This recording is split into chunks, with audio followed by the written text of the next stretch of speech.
हाँ जी मेरे CSWT वाले बच्चों, बेटा प्रिंसिपल्स ऑफ मैनेजमेंट का चैप्टर नंबर 9 का पिछली क्लास में सारे कंसेप्ट पढ़ लिए थे। एमसीक्यू क्वेश्चन प्रैक्टिस करते हैं बेटा इसका एक बार जल्दी से, ठीक है? चलो लेट्स गो।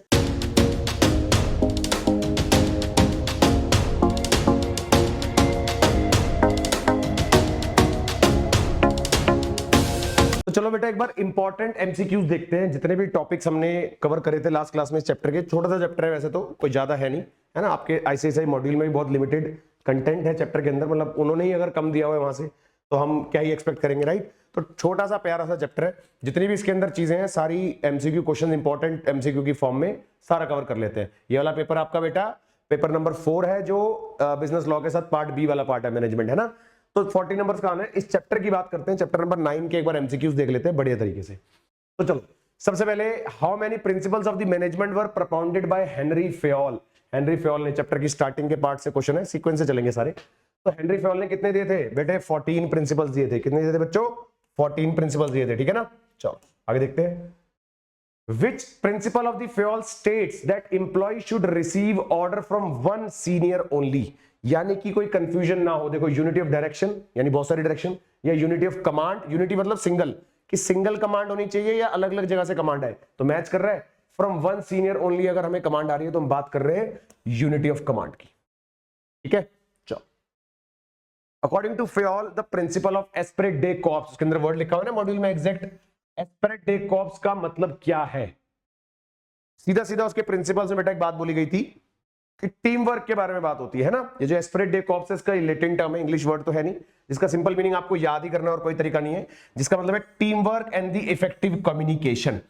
टीम वर्क होना चाहिए और इफेक्टिव कम्युनिकेशन होना चाहिए, ये इस वर्ड का मीनिंग है। डायरेक्टली याद रखोगे एग्जाम में। चलो, which principle of the Fayol suggests that there should be a one head and one plan for a group of activities with the same objective? क्या बोला कि प्रिंसिपल फेयोल का, जिसने ये बोला था कि there should be one head and one plan, one head होना चाहिए और एक प्लान होना चाहिए for a group of activities with the same objective. Same objective के साथ वन हेड वन प्लान का क्राइटेरिया किस में बात कर रहे थे बेटा? One head one plan. क्या यूनिटी ऑफ कमांड था? नहीं, वो तो वो था जो वन सीनियर कमांड करता है। ये है बेटा यूनिटी ऑफ डायरेक्शन के बारे में बात हो रही है, जहां पर एक डायरेक्शन दी जाती है, वन हेड होता है और वन प्लान, ठीक है?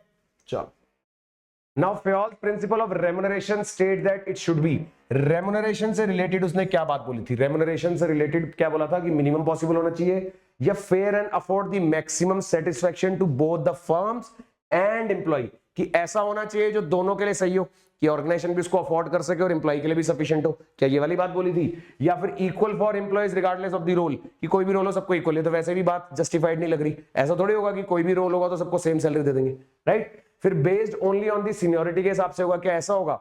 तो बेटा सीधी सी बात, जो वैसे भी फेयर लग रही बात हमें, वो ये है कि fair and afford maximum satisfaction to both the firms and employees, दोनों के लिए जो सपोर्टिव होगा, ठीक है ना? The principle of stability of tenure of personnel, stability of tenure, किसकी? पर्सनल का टेन्योर को स्टेबल करना। तो क्या इंक्रीज एम्प्लॉय टर्नओवर, की एम्प्लॉयज की टर्नओवर इंक्रीज कर दो। टर्नओवर इंक्रीज होने का मतलब समझते हो क्या होता है? एम्प्लॉयज टर्नओवर का मतलब है कि एम्प्लॉयज का आना जाना, कि कितना एम्प्लॉय रिटेन हो रहा है ऑर्गेनाइजेशन में, कितना छोड़ के जा रहा है, इसको बोलते हैं एम्प्लॉय टर्नओवर। तो हमें इसको क्या करना है बेटा? मिनिमाइज करना है। ऑलवेज एम्प्लॉय को जाने से रोकना, समझ रहे हो? जितना ज्यादा एम्प्लॉइज रिटेन करा जा सकता है, रिटेन करना ज्यादा इंपॉर्टेंट होता है। आना जाना लगा रहेगा तो मुश्किल है ना, हर एक को दोबारा से सिखाओ काम। तो हमारा ऑब्जेक्टिव क्या होता है? मिनिमाइज द एम्प्लॉय टर्नओवर, ठीक है ना? Who is known as the father of scientific management? Scientific management का किसका नाम है? टेलर का नाम सुना है, सुन तो आ रहे शुरू से। पूरा नाम क्या है? Frederick W Taylor. सीधा सीधा आंसर है, who is known as the father of scientific management, scientific management का फादर, ठीक है ना? Now, according to the Taylor, the goal of scientific management was to, Taylor के हिसाब से साइंटिफिक मैनेजमेंट का गोल था ही क्या? साइंटिफिक मैनेजमेंट का गोल क्या था? Increase the employee turnover. फिर से भी बात, इंक्रीज करना तो गलत चीज है। अगर एम्प्लॉय टर्नओवर बढ़ेगा तो एम्प्लॉय छोड़ के जाएगा ज्यादा, तो गलत चीज है ना? Find the one best way of doing each task, her task को करने का एक बेस्ट तरीका पता लगाओ। क्या ये बोला था? तो यस, इसी के बारे में बात हो रही है बेटा। Find the one best way of doing the each task, ये इसने अपनी साइंटिफिक मैनेजमेंट में बोली थी बात टेलर ने, कि हर काम को करने का एक बेस्ट तरीका पता लगाओ, ठीक है ना? चलो, which of the following is not one of the Taylor's 4 principle of scientific management? जो उसने 4 प्रिंसिपल दिए थे अपने साइंटिफिक मैनेजमेंट में, इनमें से कौन सा ऐसा है जो नहीं है? नॉट के क्वेश्चन पे थोड़ा ध्यान से, है ना? तो पढ़ते हैं एक बारी। Develop a science for each element of work, था ये उसके अंदर, scientifically select train and develop the workers, को ट्रेन करना, सिलेक्ट करना पहले और फिर उनको ट्रेन करना, ट्रेन करोगे तो बेटर एफिशिएंसी बेटर देखने को मिलेगा, राइट, ये भी था। Divide the work and responsibility equally between the management and the workers, के बीच में रिस्पॉन्सिबिलिटी को इक्वली डिवाइड करना, ये भी था।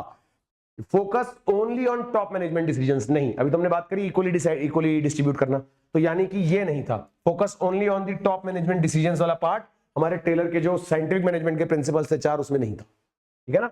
चलो, Taylor's recommendation using incentives to motivate the workers, Taylor का रिकमेंडेशन जो था यूजिंग इंसेंटिव्स, इंसेंटिव्स को यूज करके आप मोटिवेट कर सकते हो एम्प्लॉय को, क्या लिखा है, हाँ, इंसेंटिव्स को यूज करके you can motivate the workers, कैसे, वर्कर्स को कैसे मोटिवेट कर सकते हो, payment for each product produce दे दो, कि जो भी प्रोडक्ट वो बना रहा है हर प्रोडक्ट के हिसाब से पे कर दो, या फिर fix salary regardless of the output, इससे तो कहां होगा इंकरेज कि इतना मर्जी आउटपुट बनाओ सैलरी फिक्स, नहीं, लॉन्गर वर्किंग आवर्स हो जाए, इससे तो और दिक्कत वाली बात है, या फिर रिड्यूसिंग द ब्रेक्स कम कर दो, तो इन सबसे ही वो परेशान होगा, सबसे ज्यादा मजा आएगा उसको इसमें कि भैया जितना प्रोडक्ट प्रोड्यूस करूंगा उतना मेरे को पे मिलेगा, सबसे ज्यादा मजेदार बात तो यही है ना, तो इससे वो मोटिवेटेड फील करेगा, यानी कि ऑप्शन ए, ठीक है। Management by objective MBO is a strategic approach, एक ऐसी स्ट्रेटेजिक अप्रोच है जो क्या कवर करती है इनमें से, इग्नोर द एम्प्लॉय पार्टिसिपेशन, क्या एम्प्लॉय पार्टिसिपेशन को बिल्कुल भी कंसीडर नहीं करा जाता, मतलब ये क्या है, मैनेजमेंट बाय ऑब्जेक्टिव, कि हम यहां पर ये बात करी थी हमने कि एम्प्लॉय के पार्टिसिपेशन को वैल्यू करना, राइट, तो aligns the organisation goals with the employee के ऑब्जेक्टिव, क्या बात कर रहे हैं कि हम ऑर्गेनाइजेशन के ऑब्जेक्टिव और एम्प्लॉय के ऑब्जेक्टिव को अलाइन करना, याद है मैंने लास्ट क्लास में इस बात पे कितना जोर दिया था, इस बात पे कि जो एम्प्लॉय के ऑब्जेक्टिव्स है और जो ऑर्गेनाइजेशन के उनको अलाइन करना, ताकि एक ही डायरेक्शन में चले, अगर दोनों एक ही डायरेक्शन में चलेंगे तो ही ओवरऑल क्या नाम है ऑर्गेनाइजेशन की ग्रोथ होगी, राइट, तो दिस इज द आंसर, ठीक है बेटा। चलो,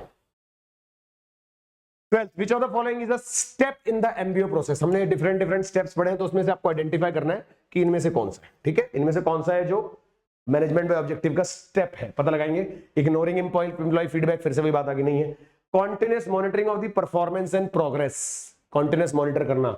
एलिमिनेटिंग द परफॉर्मेंस अप्रेजल को क्या एलिमिनेट करना, नहीं। Centralising all the decision, centralise कर दोगे तो फिर वैल्यू अलाइन कैसे करोगे सबको, राइट, तो जो हमारा मेन स्टेप था वो था ये continuous monitoring of the performance and progress, this was the step, समझ आ गया बेटा।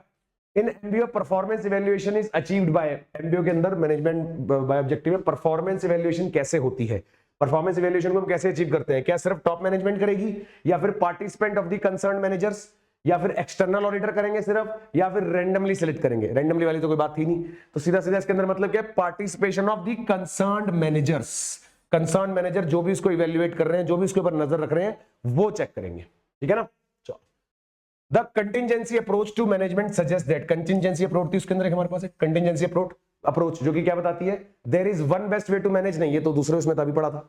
The most effective management style depends on the specific circumstances, हमने बात करी थी कि डिफरेंट सिचुएशन के हिसाब से मैनेजमेंट को अपने डिसीजन चेंज करने पड़ते हैं, अपने रूल्स अपनी पॉलिसीज को चेंज करना पड़ता है depending on the different circumstances, और यही मतलब है कंटिंजेंसी। कंटिंजेंसी का मतलब ही क्या होता है, on the basis of certain conditions, है ना, on the basis of certain conditions, तो यही हमारा परफेक्ट आंसर है इसके अंदर। The most effective management style किस पे डिपेंड करता है, स्पेसिफिक सर्कमस्टांसेस के ऊपर, ठीक है जी। चलो, Fiedler's contingency theory focuses on the match between the leadership style and, किस पे डिपेंड करता है ये, फीडर्स जो हमारा फेडलर्स था उसकी कंटिंजेंसी थ्योरी किस पे फोकस करती थी, मैच बिटवीन लीडरशिप स्टाइल और दूसरा कौन सा, दूसरा क्या था, एम्प्लॉय सैलरी, या फिर स्पेसिफिक सिचुएशन के हिसाब से leader member relation, task structure and position power, यही था। कंपनी लोकेशन से कोई मतलब नहीं है, नंबर ऑफ एम्प्लॉय से क्या करना है, तो हमारा मेन कंसर्न था बेटा ये स्पेसिफिक सिचुएशंस, ठीक है ना। Now, according to the situational leadership theory, situation वाली, a manager using a directive approach telling is most suitable for, किसके लिए सबसे ज्यादा suitable माना जाएगा, जब हम situational leadership के बारे में बात करेंगे तो इनमें से सबसे ज्यादा किसमें suitable होगी, क्या highly experienced and confident employees में होगी, या फिर new और inexperienced team members में होगी। देखो सिचुएशनल लीडरशिप जनरली किसमें ही देखी जाएगी, जब न्यू वाला केस होगा, एग्जिस्टिंग में तो अपने आप मैनेज करेंगे, राइट, तो हम बात कर रहे हैं यहाँ पर न्यू और इनएक्सपीरियंस एम्प्लॉइज के अंदर, क्रिएटिव टीम में नहीं है, टॉप एग्जीक्यूटिव्स में भी नहीं है, ठीक है ना। न्यू और इनएक्सपीरियंस टीम मेंबर्स के केस में सिचुएशन लीडरशिप वर्क करती है, ठीक है बच्चों। चलो, नाउ पाथ गोल थ्योरी हमारे पास एक suggest that leaders can motivate followers, leader कैसे फॉलोअर्स को मोटिवेट कर सकते हैं, इग्नोरिंग द ऑब्स्टेकल्स को छोड़ दो, इग्नोर कर दो, पॉसिबल है, नहीं कर सकते। Clarifying the path to success, removing the obstacles and providing support, या फिर avoiding all communication, नहीं।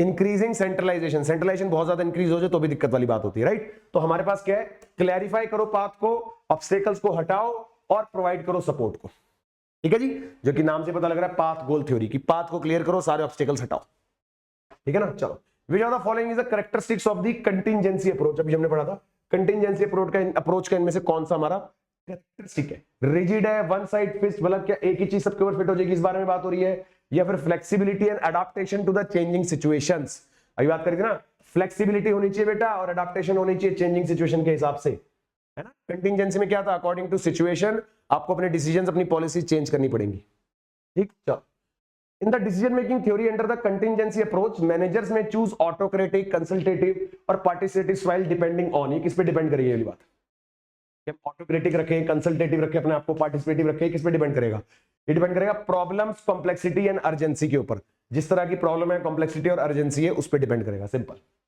ठीक है। चलो, नाउ मोस्ट एनालिसिस पढ़ा था हमने इसके, है ना, is a strategic tool used to analyse an organisational strategic plan, what does the MOST stand for, ये लो जी, क्वेश्चन ने पहले बता दिया, फिर मोस्ट के बारे में ही पूछ लिया, तो मोस्ट के में से मिशन, ऑब्जेक्टिव, स्ट्रेटेजी, टैक्टिक्स, या फिर मैनेजमेंट ऑपरेशन, सेल्स टेक्नोलॉजी, या फिर मोटिवेशन, ऑर्गेनाइजेशन, सुपरविजन, ट्रेनिंग, या फिर मैट्रिक्स, आउटपुट, स्टैंडर्ड, टारगेट। तो बेटा सीधी सी बात है, ये हमने पढ़ा था, देखो मिशन, ऑब्जेक्टिव्स पढ़ा था, स्ट्रेटेजी और टैक्टिक्स, ये सारी चीजों को हमें सही से मैनेज करेंगे तो we are following the MOST, ठीक है, यानी ऑप्शन ए, ठीक है।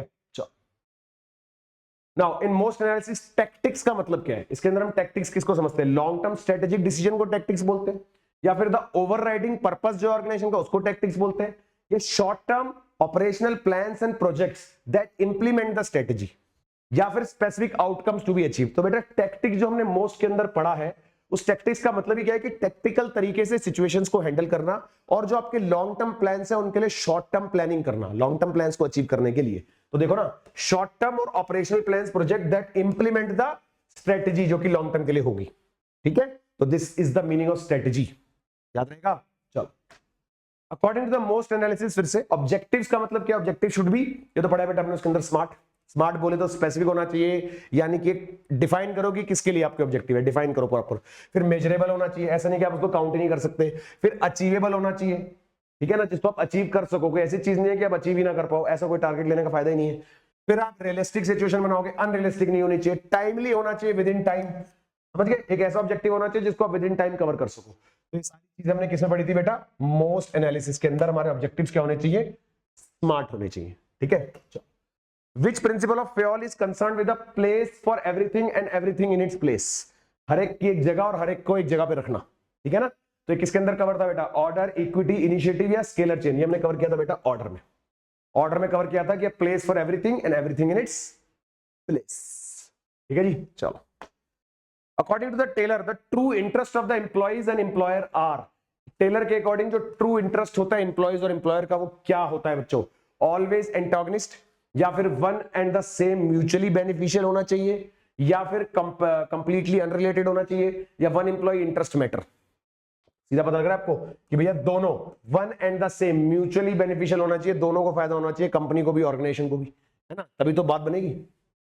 चलो बेटा नेक्स्ट देखते हैं 25 क्वेश्चन में, the contingency approach takes into account all of the following except, contingency approach पढ़ी थी हमने, है ना। कंटिंजेंसी अप्रोच में क्या था, depending on the condition, conditions के बेसिस पर जब मैनेजर्स को डिसीजन लेना होता है, राइट। तो कंटिंजेंसी अप्रोच में सारी चीजें आती है एक्सेप्ट, यानी किसी एक को छोड़ के, तो कौन सी, एक्सटर्नल एनवायरनमेंट, या फिर workforce and organisational culture, या फिर one universal best practices to all situations, one fits for all, याद है, या फिर नेचर ऑफ ईच टास्क। तो बेटा ये सारी चीजें आती है, एक्सटर्नल भी आता है, वर्क यूनिवर्सल बेस्ट प्रैक्टिसेस नहीं नहीं नहीं नहीं नहीं नहीं, यही तो नहीं आता, है ना। Workforce and organisational culture भी आता है और नेचर फॉर ईच टास्क भी आता है, लेकिन हमने इसके अंदर बात करी थी कि वो सिचुएशन बेसिस पर मैनेजर्स को डिसीजन लेना होता है, यानी कि ऐसा नहीं होगा कि वन बेस्ट प्रैक्टिस जो सारी सिचुएशन में वर्क करेगी, ऐसा कैसे होगा, सिचुएशन अगर चेंज हो जाएगी तो डिसीजंस, पॉलिसीज चेंज होंगे।